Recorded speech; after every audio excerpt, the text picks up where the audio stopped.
po ay magpasalamat muli sa ating mahal na Panginoon sa kabutihan ng Diyos. Amen.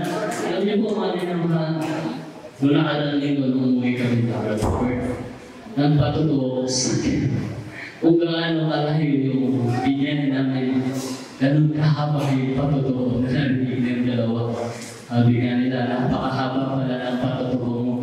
Mga mga paano hindi mahaba, huwag ko nang nagtrabaho ko sa Silka, yung sabon, 6 na taon ako doon.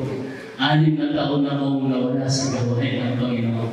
6 na taon na puro mga bagay na hindi maganda sa harapan ng ating Panginoon. Alam niyo po, tinamahan, nung ako po nagkaroon ng pagsubukan sa ating paglilingkod sa ating Panginoon. Nasa po ako. Nasa dako ng James Bond.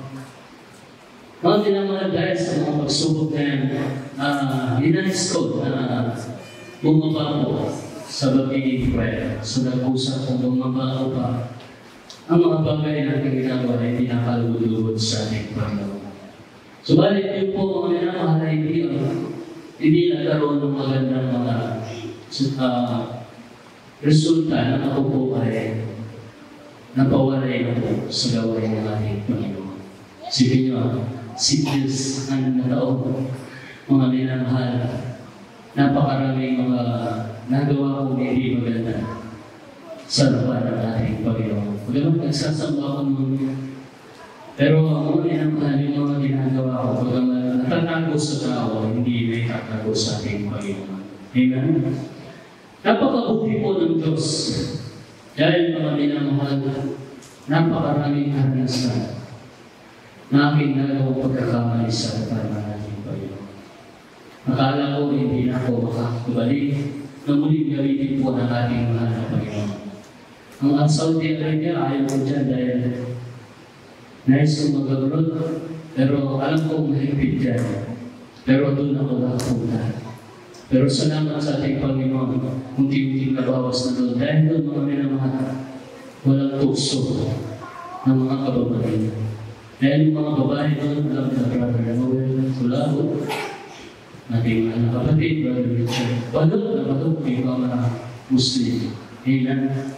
Kaya, at saka yung ano po nila, yung patakaran po nila kapag gumawa ka ng kalokohan, hindi ka na uwi buhay. Pero salamat po sa ating Panginoon. Control po yung mga bagay na aking nagagawa sa ating Panginoon. Nalistilo ako ng Bataan, nalistilo ako ng Zambales, Tarlac, Pampanga.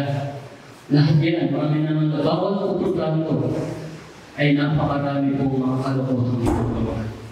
Bumalik yung dating pag-iinom lang, nadagdagan ng iba't ibang mga bisyo. Nagpatong-patong na po ang bisyo sa katawan ko na hindi ko na kaya kontrolin. Ganyan po yung mga bagay na magagawa mo kapag napawalay ka sa presensya ng ating Panginoon. Pero hindi pa uli po ang lahat. Bagamat naranasan ko ang mga bagay na yun po yung mga hagdanan upang ng mga tuloy ako makabalik sa gawain ng ating Panginoon. Naging anak po na sa akin ng mga bagay. Doon sa mga nangyari sa akin ng mga pagsubok, binigyan ako ng lakas ng ating Panginoon. Binalik ng Diyos yung dating pamilingkod ko sa ating Panginoon na alos po sa lahat ng gawain nakakapunta ko at ginamit ako muli ng ating mahal Panginoon. Narito sa inyo harapan. Sa tulong po ng ating mahal Panginoon, halos hindi ko na kaya mga naman. Wala na nga yung kahit ang ating mahal na pastor, yung mga preacher mo, hindi na uubra yung paalala nila sa akin.